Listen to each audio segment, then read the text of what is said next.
Eu começo este bloco destacando Guta Alonso, pecuarista e médica veterinária, que recebeu o mérito ABCZ Mulher na Expo Genética deste ano. Há mais de 9 anos, ela se dedica à seleção do Nelore Lengruber, uma paixão herdada de seu pai.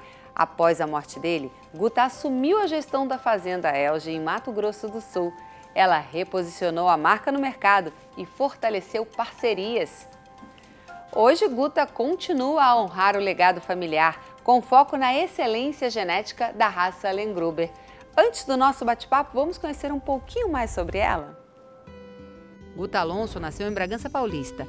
É mãe e movida pela paixão por bois, cavalos e fotografia. Médica veterinária, se destaca na reprodução equina e gerencia uma central de criação em Piracaia, interior de São Paulo.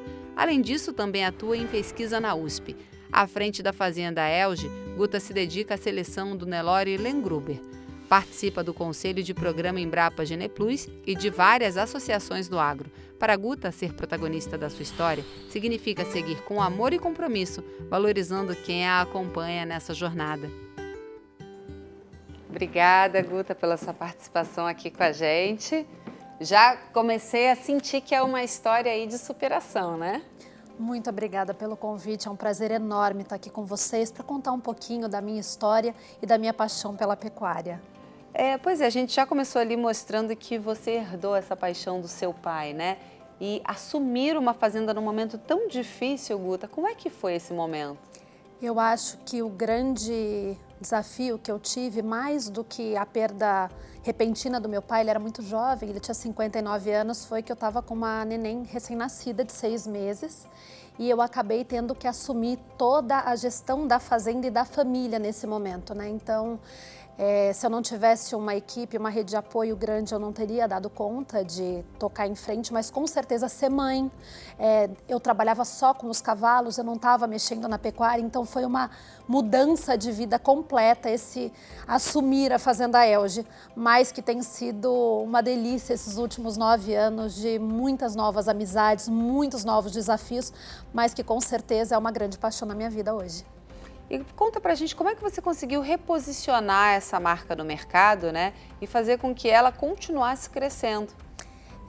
Quando o meu pai faleceu, a gente estava começando a ter alguma importância dentro do mercado de seleção do Nelore PO. A gente tinha tido o primeiro touro contratado e eu tinha acompanhado todos os desafios ao longo da caminhada do meu pai. E eu percebi que não adiantava eu ficar dentro da fazenda, né? Que eu precisava levar a Elge e os diferenciais da Elge, levar a linhagem Lengruber, que é apaixonante, para que o mundo conhecesse cada vez mais. Então foi o que eu fiz, eu resolvi ir nos eventos, usar as mídias sociais e ser a cara mesmo da Elge para eu, Guta, mostrar e conversar, tanto tecnicamente como quanto pecuarista, sobre a pecuária com a linhagem Lengruber. E quais são as principais características que você busca ao selecionar um animal dessa raça? Bom, o Lengruber, ele tem algumas características muito importantes, né? Ele tem um diferencial de ser um animal muito rústico, ele é totalmente selecionado a pasto e são excelentes mães e muito dóceis. Então, hoje o Lengruber, dentro do Nelore, ele traz uma série de benefícios quando você usa na linhagem aberta, trazendo essas características e fazendo com que você tenha quase que uma heterose, porque você tem um gado que foi selecionado fechado comparado com o gado Nelore aberto. Então hoje o meu grande objetivo é ser uma abertura de sangue com boa avaliação, com gado moderno, com gado precoce, mas que traga essas características do Lengruber para dentro dos plantéis que utilizarem a linhagem. E quando a gente fala de genética, a genética é um passo importantíssimo para o Brasil se posicionar ainda mais nessa produção, né, de alimentos e, consequentemente, da nossa proteína animal. Como você vê ainda esse mercado da genética muito pequeno, ou seja, a gente tem uma possibilidade gigantesca, né? A gente fala aí de que 30 milhões, né, de vacas que ainda são com boi de boiada, né, que ainda são montadas com boi de boiada, certo? O que acontece, a gente vê que o Brasil é muito grande, ainda a tecnologia, a gente acredita que todo mundo usa IATF, não é uma verdade, né? É uma minoria.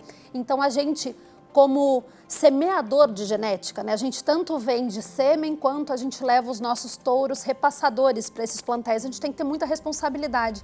E eu acho que cada vez mais uma produção de bem-estar animal, que cuide do meio ambiente. Então, aqui no Brasil, a gente seleciona e produz a pasto. Então, essa seleção é a seleção do futuro. Então, eu acho que é uma grande responsabilidade a gente ter um mercado enorme, muito vasto pela frente, que a gente pode aproveitar e que vai fazer, com certeza, que o Brasil cada vez mais atinja esse potencial incrível que ele tem de produção de carne, que seja realmente economicamente viável e que seja de acordo com as regras novas, né, de bem-estar e de ambientais mesmo. É muito interessante. Agora, para finalizar, a gente tem aqui uma nuvem de palavras, Guta. Eu queria que você escolhesse uma e deixasse aqui um recadinho para quem está assistindo a gente. Eu acho que a superação, né? Eu acho que hoje em dia as pessoas acabam deixando a dificuldade, os desafios, às vezes atropelarem e a gente, não é fácil, sabe? Mas eu acho que você se superar e você, mais do que qualquer coisa, acreditar em você, de que você é capaz, de que você dá conta, e quando a gente dá as mãos uns para os outros, vai dar certo. Então eu acho que essa história de se superar é uma história do dia a dia, a gente tem que acreditar nisso com certeza. Muito obrigada, Guta, pela sua participação aqui com a gente. Muito obrigada a vocês. Obrigada. E no próximo bloco vamos falar sobre liderança no agronegócio com Gislane Balbinotti, diretora executiva da ABAG, Associação Brasileira do Agronegócio. Você não pode perder, não saia daí.